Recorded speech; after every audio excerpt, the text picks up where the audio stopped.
Chapter 8 Supreme Penance Uttam Tap.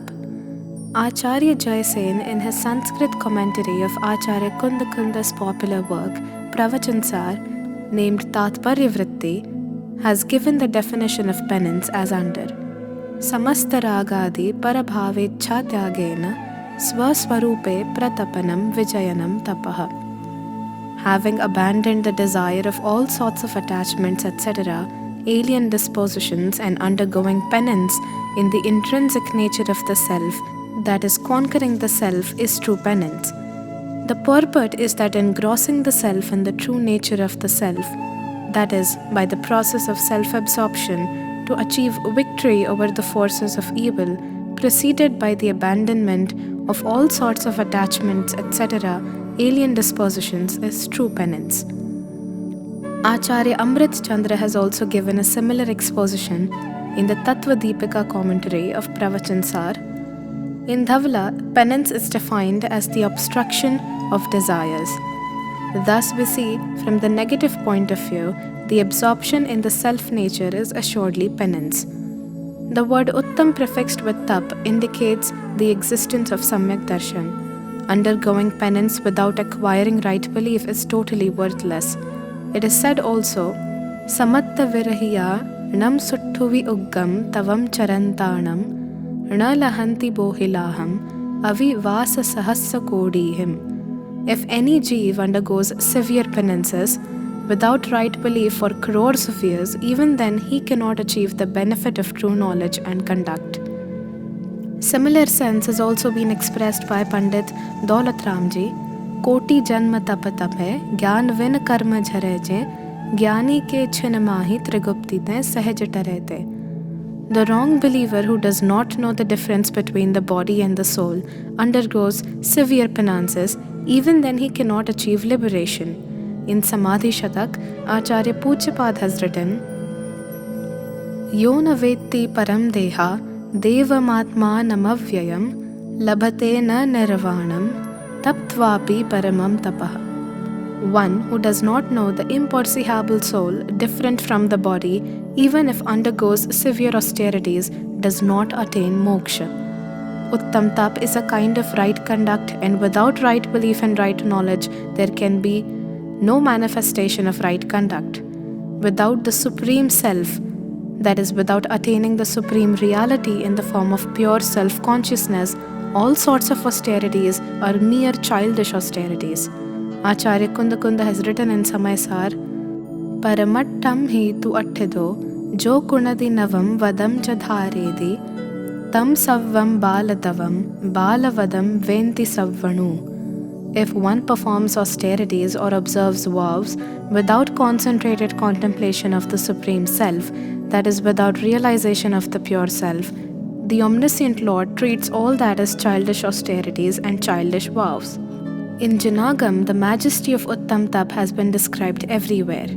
In Bhagavati Aradhana, it is written even to this extent, Tamnatti jam analabhai tavasa sammam kayena purisassa aggivatanam jaliyu kammattanam dahadiyatavaggi sammam kadassa aparissa vassana phalam tavassa bannedum koi athi samathe jassavi jibha sayasahassam. In the world, there is no such thing which a person cannot obtain by faultless austerity. As the flamey fire burns the dry grass, similarly the fire of austerity burns the grass of karmic matter. Even the possessor of 1,000 tongues is not able to describe the fruits of righteously performed austerity, which is devoid of influx of karmas. Expressing the supremacy of austerity, the great poet Dhyanatraya has written, Tap chahe suraray, karam shikhar ko vajra hai, dwadash vidh sukhadaay, kyon na kare nij sakati sama, uttam tap sab mahi bakhana, karam shail ko vajra samana. In the above lines, penance has been mentioned twice as the destroyer of mountains of karmas. It is also said that Tap is liked even by the Lord of Dev and is the producer and provider of real happiness. Why should we, also have attaining the rare human birth, not perform it as per our capacity? Obviously, we ought to perform austerity as per our capacity. The point worth consideration is how would that tap be for which even the Lord of Dev aspires and which acts as an adamant to crush the mountain of karmas. Such penance cannot be limited only to keeping on fast for 2 to 4 days or to performing the external mortification of the body, etc. To have right understanding of the characteristics and limitations of supreme penance, deep study of the scriptures, contemplation and introspection are desirable. If only the name of not taking food is tap, why do then the Dev aspire for it? They can very easily relinquish food. They don't feel even the desire of taking food for thousands of years. This thing has already been explained in detail while discussing Sanyam. Penance has been divided into 2 categories. 1. External penance and 2. Internal penance. External penance is of 6 kinds. 1. Fasting. 2. Taking reduced diet. 3. Putting of special restrictions over and above the usual observances. 4. Abandoning food tastes. That is, the articles that make the food tasty: ghee, milk, curd, sugar, salt and oil. 5. Lonely habitation. And 6. Mortification of the body. Likewise, internal penance is also of 6 kinds. 1. Expiation. 2. Reverence. 3. Service. 4. Study. 5. Renunciation. 6. Meditation. Thus, total austerities are 12. In all the aforesaid austerities, whether external or internal, Shuddhopayog-based passionlessness predominates. The state of passionlessness in the form of Shuddhopayog, followed by the cessation of all sorts of desires, is real austerity. By indulgence in each kind of austerity, passionlessness should increase. Then only it is an austerity, otherwise not. In this context, the thoughts of Pandit Todarmal are worth paying attention. Fasting, etc., and expiation, etc., have been named tap, because by means of fasting, etc., and having done expiation, etc., the nourishment of the right austerity in the form of passionlessness is accomplished. Therefore, hypothetically, fasting, etc., and expiation, etc., have been called tap. If one does not know passionlessness or desirelessness as tap and indulges in them only, knowing them as tap, then he will only continue transmigration in the world.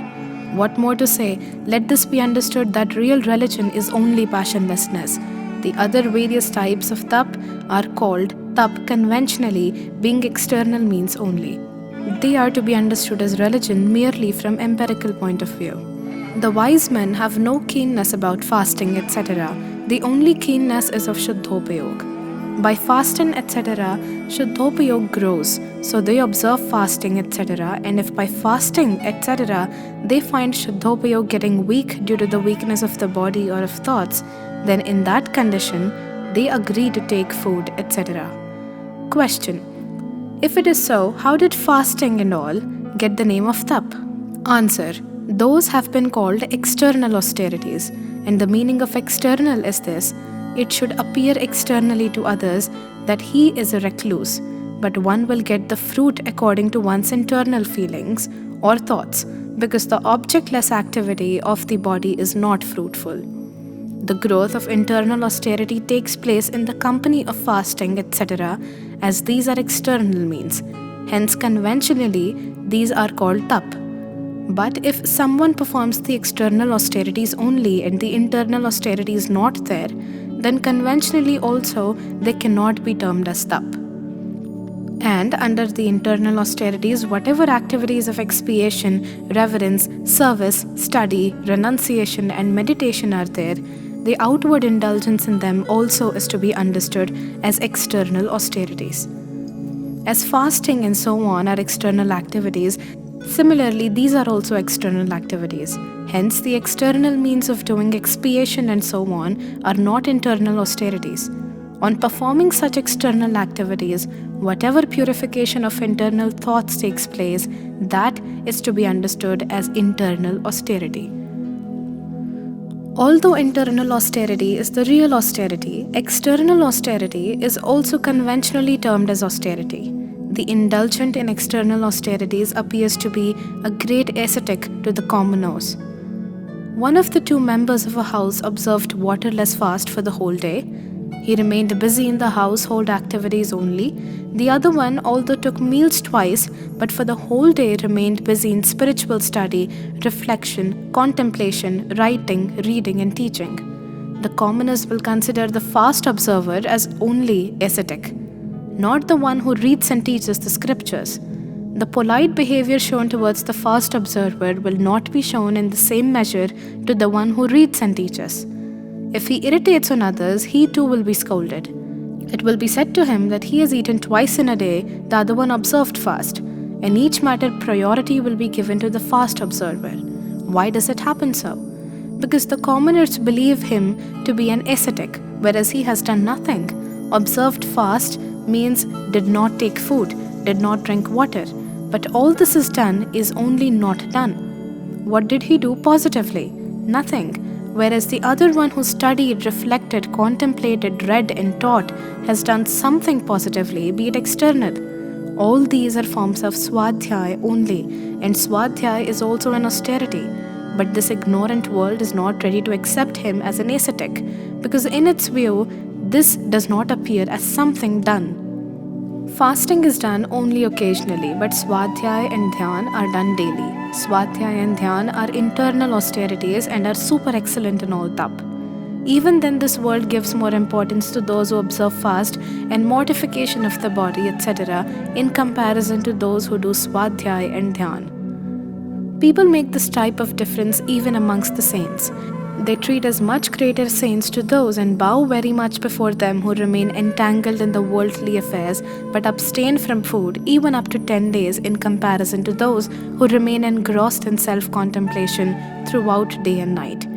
Whereas Acharya Samantabhadra has defined a tapasvi as follows: Vishayashavashatito nirarambho aparigrahah jnana dhyana tapo raktah tapasvi sa prashasyate.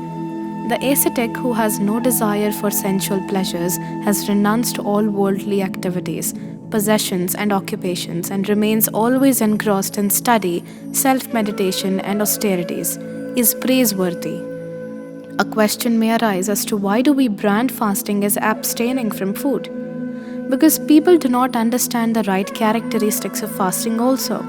Simply abstaining from food and water is believed to be fasting, whereas fasting is the name of staying near the characteristics of the soul. Even if considered from the negative aspect, giving up of the objects of the five senses, passions and food has been termed as fasting. The remaining activities are mere abstaining from food.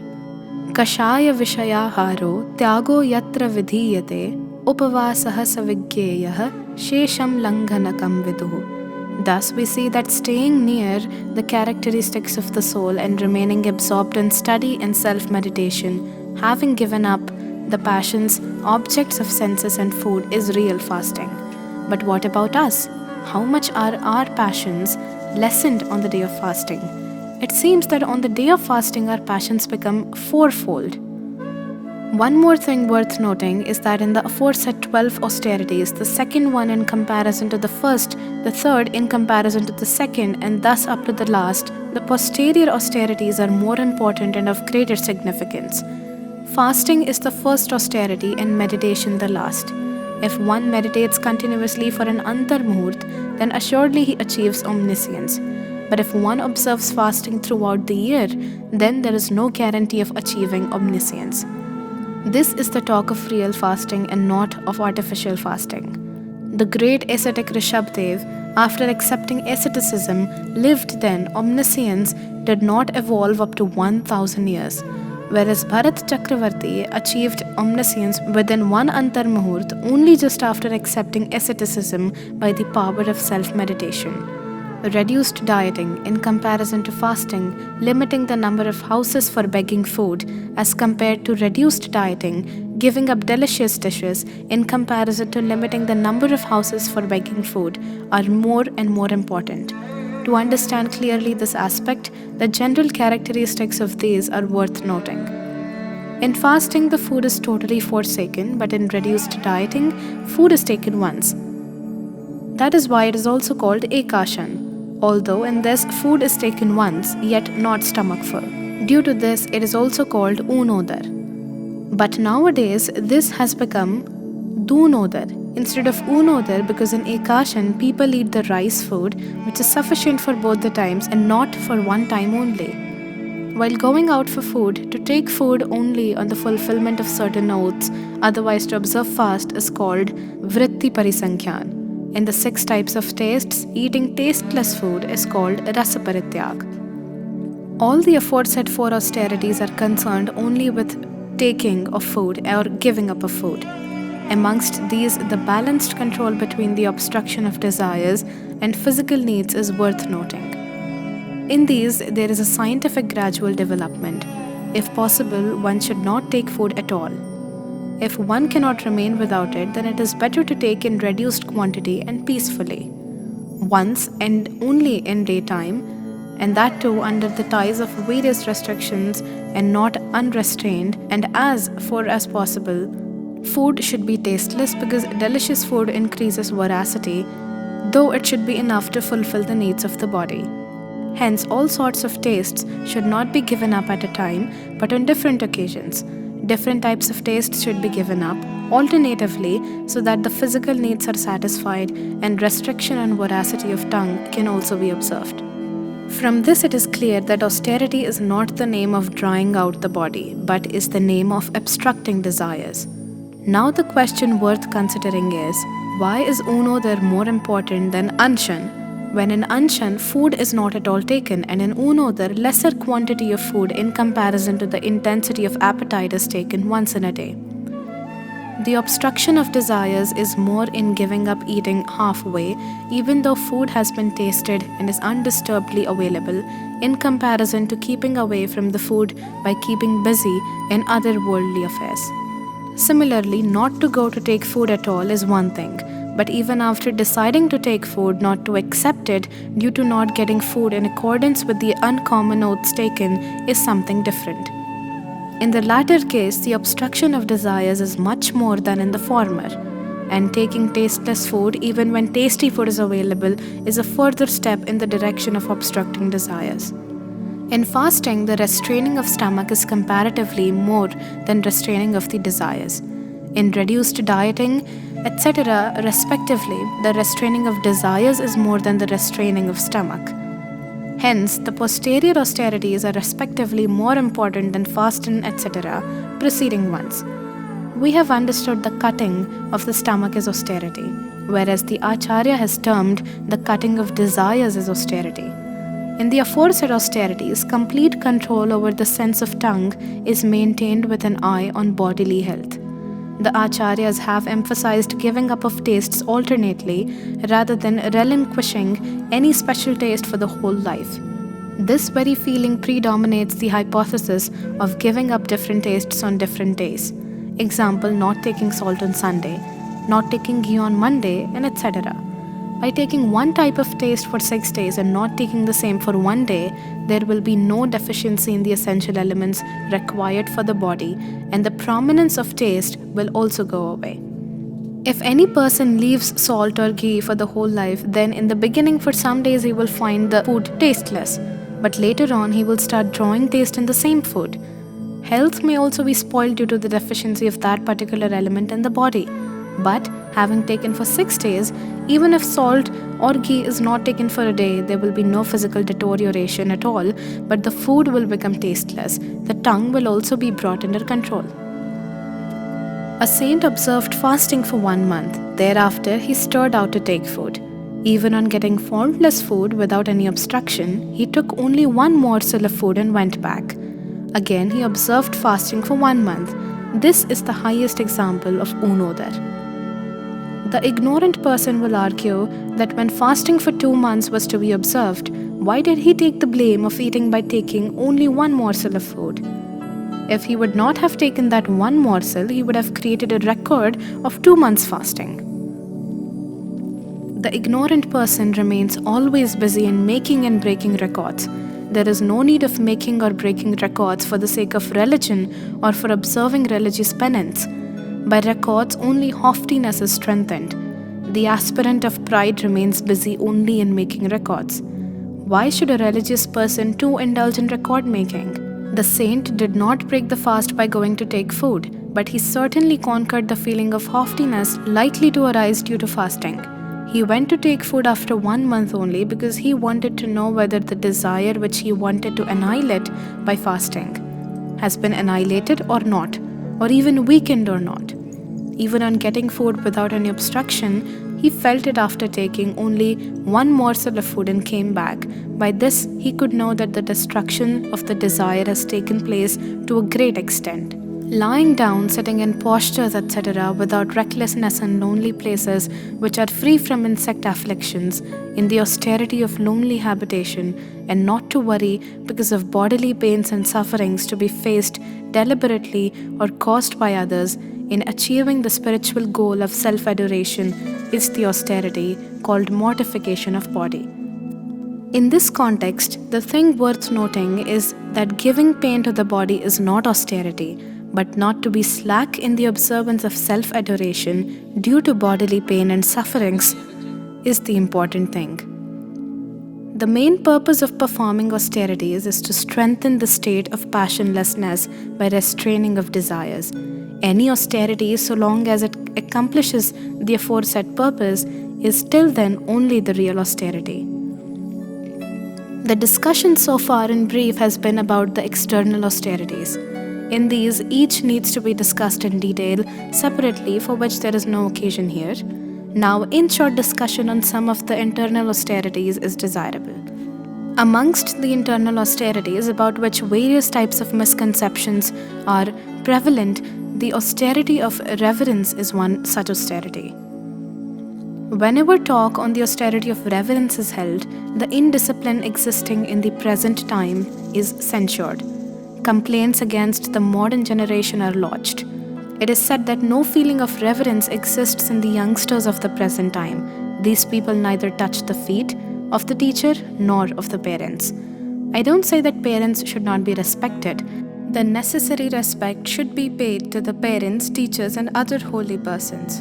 What I want to emphasize is that reverence to the parents is not the austerity of reverence, because austerity is observed by the saints and parents are renounced before accepting asceticism. Reverence to parents, etc., is a temporal reverence, whereas in context of the austerity of reverence, non-temporal, that is religious or spiritual reverence, is to be considered. The austerity of reverence is not found in the so-called wretched householders who bow down their heads anywhere, but it is found in the saints who do not bow to anybody except the Panchaparmeshthis, namely, like Arahant omniscient Lord with corporeal body, the Siddha omniscient Lord without body, the chief preceptor, the preceptor, and the ascetic. Bowing irrationally hither-thither is not the austerity of reverence, but it is Vainaik Mithyatva. Reverence in itself is an extremely holy and high stage of the soul. If performed at the right place, it takes the form of an austerity, but if done at wrong dose, it becomes the cause of infinite mundane existence. Reverence is the highest religion, the highest virtue, and also the highest sin. Reverence in the form of an austerity is the highest religion. In the form of Vinay Sampannata amongst the 16 contemplations is the cause of influx of Tirthankarnam karma, the highest virtue. And in the form of Vinay Mithyatva, the cause of infinite mundane existence, it is the highest sin. In the performance of reverence, a great deal of care is essential. It may happen that what you consider to be Vinay Tap may come out to be Vinay Mithyatva. You have to be very careful in this matter so that in the name of Vinay Tap or Vinay Sampannata, you do not increase the infinite mundane existence by indulging in Vinay Mithyatva. If the observance of reverence is done at the right place, then it being an austerity will cut the karmas. But if performed at wrong place, it being a fallacious veneration will cut the religion itself. This is a sword which, though set in motion on one's own head, cuts the head of the enemies, provided it is used properly. If used wrongly, it may also cut one's own head, hence it should be used with great care. Our head is not a rotten coconut which may be broken anywhere. Where to bow and where not to bow, one who does not know even this much discrimination will not get the benefit even by bowing at the right place, because only an act performed with discriminating attitude gets success. Acharya Samantabhadra did not bow down to the all-knowing Lord without examining. If one does not care for the value of his own head, who else in the world will care for it? Bowing and indulging in false praise has nowadays become a common practice. People say if we will revere or praise others, then others will reciprocate. What, and bow before them for getting praise? Why do we desire praise from the world? If in the divine speech of Bhagwan Janendra, the word Bhavya comes for a person, it is a guarantee for eternal bliss. What praise would be bigger than this? But what is achieved even if the whole world calls us Bhagwan? By nature, we all are Bhagwan, but one who calls us Bhagwan in the present embodied state of existence from the modification point of view has not made us Bhagwan, but has only exposed his own ignorance. Reverence is a very precious thing. It should not be pulled down to such a low level. Reverence is that austerity by which nirjara and moksha take place. Can it be accomplished by flattery? No, never. If simply bowing down at the feet of others and offering them salutation is the austerity of reverence, why would then the deities earnestly long for it? What could be the difficulty for them in bowing down before anybody? Why do then the scripturalists say that they are not capable of any austerity? Not only the name of bowing down before the parents is not the austerity of reverence, but even bowing before the true God, the true holy scriptures and the true saint is also not Vinay Tap from the real point of view. This of course is called Upchar Vinay. Vinay Tap is of 4 kinds. 1. Gyan Vinay, 2. Darshan Vinay, 3. Charitra Vinay, 4. Upchar Vinay. Under Upchar Vinay, some people include reverence to parents, etc., but this is not correct. Gyan Vinay is the true and real reverence, and reverence to the wise scripturalists is Upchar Vinay. Darshan Vinay is the true and the real reverence, and reverence to the true believers is Upchar Vinay. Thus, reverence for right knowledge, faith and conduct in the true and real reverence, and reverence towards those Dev and saints who possess these virtues is Upchar Vinay. Vinay Tap is a kind of Tap Dharma, the pity of austerity, hence its Upchar can also be possible only in the holy personages and not in the common men. Simply bowing down one's head in someone's feet is not Vinay Tap. A deceitful person bows outwardly to such an extent that maybe a real polite person possibly may not be found bowing to that extent. Hence, we are not concerned with external reverence but with real humility. Vinay is an internal austerity. The snapping of persons bowing down externally is possible but not of those bowing internally. Vinay Tap is the name of the feeling of endless reverence in the inner self for the right knowledge, faith, conduct, and the aspiration for achieving it. Reverence in the form of external salutation can be seen only sometimes, but the feeling of internal reverence exists always. Hence, Vinay Tap, that is reverence for right knowledge, faith, conduct, is always found in the great holy saints. People have a lot of misconceptions about the austerity of Vaiyavritya too. Only attending on saints and massaging their legs, etc. is considered as Vaiyavritya. Here, one question may arise as to whether doing Vaiyavritya is austerity or getting Vaiyavritti from others is austerity, that is, rendering bodily help to others is austerity, or taking service, bodily help from others is austerity. If rendering bodily help to others is austerity, then the householder who renders bodily help to saints would be the observer of Vaiyavritya, and not the saint taking bodily help. But the saint is called Tapasvi and not the householder. These 12 austerities are also primarily meant for the saints. If taking bodily help from others is austerity, who will not accept such an austerity? Others render bodily help to us, and by taking such help we become tapasvi. What could be better than this? Without applying our mind, we have been rendering bodily help to the saints, believing that we are doing Vaiyavritti and will surely get some good result from this activity. And side by side, we have also been believing that Vaiyavritti Tap is found in the saints. It is true that Vaiyavritti means service, but mere massaging of legs is not service. In Vaiyavritti, legs are also massaged, but only massaging the legs is not called Vaiyavritti. Service is for both, to the self and to others. True service is to engage the self and others in spiritual beneficence.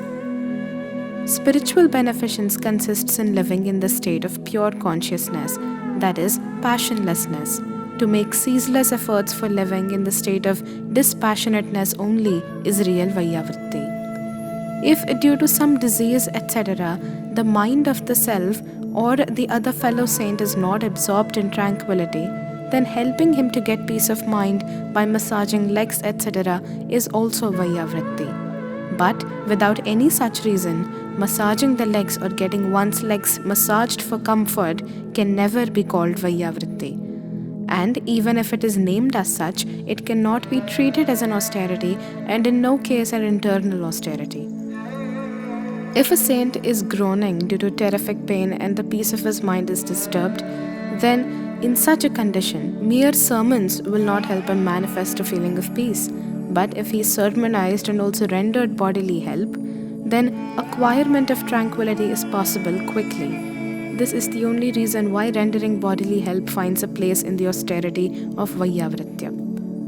While pondering over reverence and austerity of service, we ought not to forget that these are internal austerities. Simply connecting these with external activities is not proper. Swadhyay is also an internal austerity.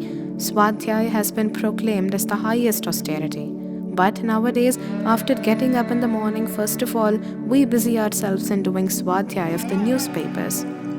Reading anything from here and there is not Swadhyay.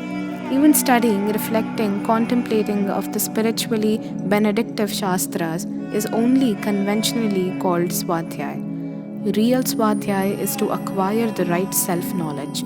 Swa Adhi I. Swa means of the self, Adhi means knowledge, and I means to acquire. Thus, acquiring knowledge of the self only is Swadhyay. The knowledge of Par is Paradhyay. Although teaching, questioning, etc. are mentioned as kinds of Swadhyay, nevertheless, reading, questioning of anything unsystematically, this way or that way, is not Swadhyay. After deciding what to read, how to read, what and how to ask, that is rational indulgence in teaching, reading, questioning, etc. only are called Swadhyay. We go to the temple. Whatever Shastra is available, we read hurriedly 2-4 lines from the same, from any page opened at random, and we finish the Swadhyay. That too is done because earlier some saint had administered an oath to us for doing Swadhyay daily. This is assuredly no Swadhyay. Where do we have that interest for doing Swadhyay of the spiritual books, which we have for reading the passion-stimulating literature, which only contains descriptions of the objects of the 5 senses? Very few persons are there who would have done Swadhyay of the spiritual, doctrinal or philosophical books right from the beginning to the end. The ordinary persons do not do Swadhyay regularly and concentratedly. Even such learned persons are few who do Swadhyay of some important work concentratedly and thoroughly. If we cannot study any books completely from the beginning to the end, how would it be possible to reach to its depth or touch its essence? When we don't have even the interest to read it completely, how would then the complete nature of the subject discussed therein get absorbed in our knowledge and faith? We may have never left incomplete the reading of novels, etc., which only strengthen the objects of the senses and passional activities. We halt only after finishing it, and are even prepared to miss our meal for completing it. Have we, any time, forgotten taking food, being engrossed in the study of spiritual literature? If not, then take it for granted that our interest is not that much deep in metaphysics as it is in the objects of the senses and passions. According to the law, Ruchi Anuyayi Virya, our whole energy is directed towards the objects of our interest. For achieving even conventionally the Swadhyay Tap, we will have to create a unique interest in the spiritual literature. Swadhyay Tap has been divided into 5 categories. 1. Reading and teaching, Vachana. 2. Questioning, Prachana. 3. Reflection, Anupreksha. 4. Recitation, Amnai. 5. Preaching, Dharmopadesh. In these, the gradual development of the process of Swadhyay is reflected. A study in the first instant of the spiritual books dealing with the principles of realities and the essence of the soul and drawing out the gist from it according to one's wisdom with full concentration is called Vachana Swadhyay.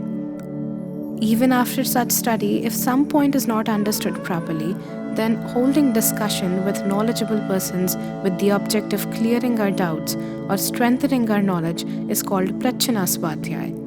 To ponder and contemplate seriously on whatever has been studied and whatever is learned from the learned persons in answer to our questions is called Anupreksha Swadhyay. After reading, questioning and contemplating for firm retention to read and recite again and again the topics which have been rightly understood is Amnai Swadhyay. Delivering discourses on the subject for the benediction of others after the particular subject is thoroughly understood as a result of reading, questioning, contemplation and recitation is called Dharmopadesh Swadhyay.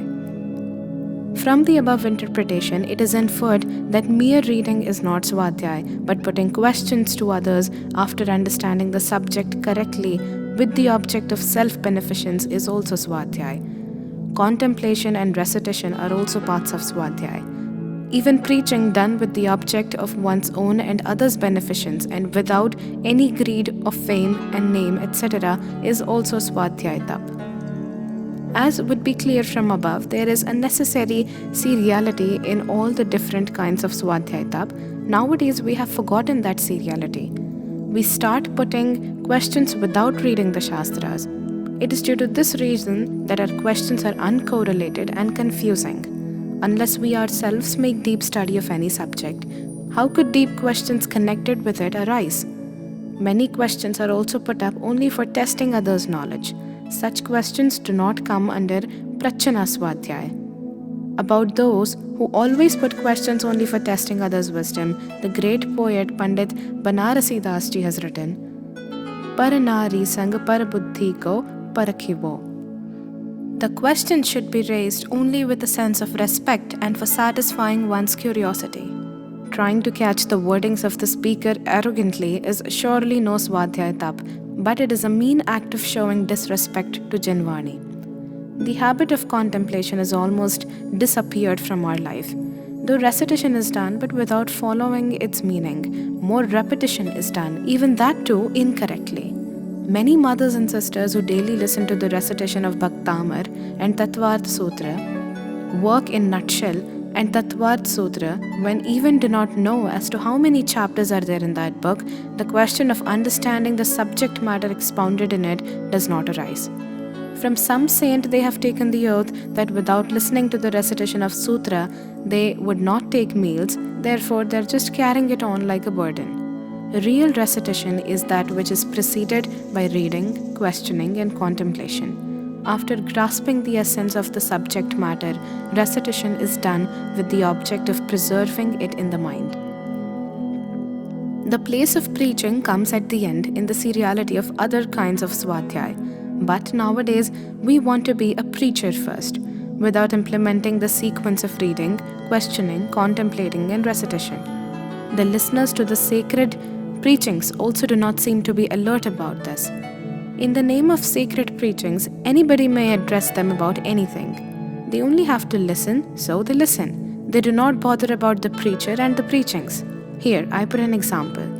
If we want to get our stomach operated, would we get it done by anybody without knowing the details of the operator and the operations? No, we try to gather complete information about the doctor. The doctor too does not get ready easily to do the work in which he is not an expert.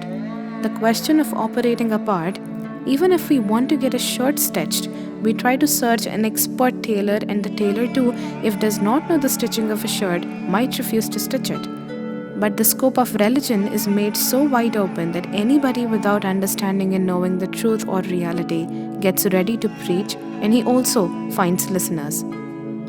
In fact, the point is that we don't take it all seriously the preaching and listening activity, but just allow it to pass on lightly.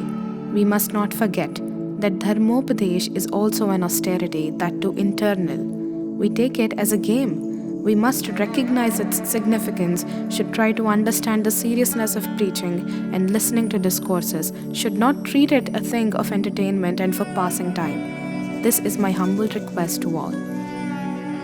In the first chapter of Moksha Marga Prakashak, the great savant Pandit Todarmal has explained in detail the real characteristics of preachers and listeners of Chinwani. Sincere readers should quieten their curiosity from there. Swadhyaya is an austerity in which are incorporated not only the virtues of other kinds of austerities, but besides it is an infallible means of enhancement of knowledge. Also, there is no specific difficulty and restriction in Swadhyaya. One can do Swadhyaya any time in the day or in the night. Ladies, gents, children, old and young all can do and should do Swadhyaya. Just start doing Swadhyaya regularly and you will yourself come to know the boundless advantages it has in store. Expiating through self-confession, repentance, etc. for removal of sins and transgressions committed by negligence or under the influence of passions is called the austerity of expiation. The giving up of the external and internal possessions and occupations is called renunciation. A detailed exposition of this will be done in the forthcoming chapters on Tyag and Akinchanya. Now, what is left is a little discussion about meditation. Meditation is the highest austerity. The attainment of omniscience takes place in the state of meditation only. Here, the word meditation is not used in connection with the painful and the cruel meditation, nor in connection with the virtuous meditation, that is, absorptness in auspicious feelings, but is used in connection with that pure meditation, Shuddhopayog, which acts as the fire in the burning fuel of karmas. The definition of which Acharya has given in the 9th chapter of Tattvartha Sutra is under Uttam Sahananasya Ekagra Chinta Nirodho Dhyanamantar Muhurtat. Generally speaking, a shopkeeper has always in mind the consumer and a doctor who has in mind the patient. The spouse also thinks about one another. All these always do the so-called meditation, but simply the concentration of thought in one particular object is not the austerity of meditation, but the concentration of thought on the self only is the austerity of meditation. The concentration of thought on any particular object is also called meditation, but it is not the austerity of meditation. Dhyan Tap consists only in turning the thought away from all other non-self things, the object of senses, and the impure thought activities by fixing it on the self only. If the state of meditation in the form of Shuddhopayog persists up to an Antar Muhurt, then omniscience gets manifested in the soul. The essence of all kinds of austerities is the austerity of meditation. For the accomplishment of this only, all other remaining austerities are observed. My prayer in concluding this discussion is that all souls may attain supreme Godhood through the instrumentality of this sacred Dhyan Tap.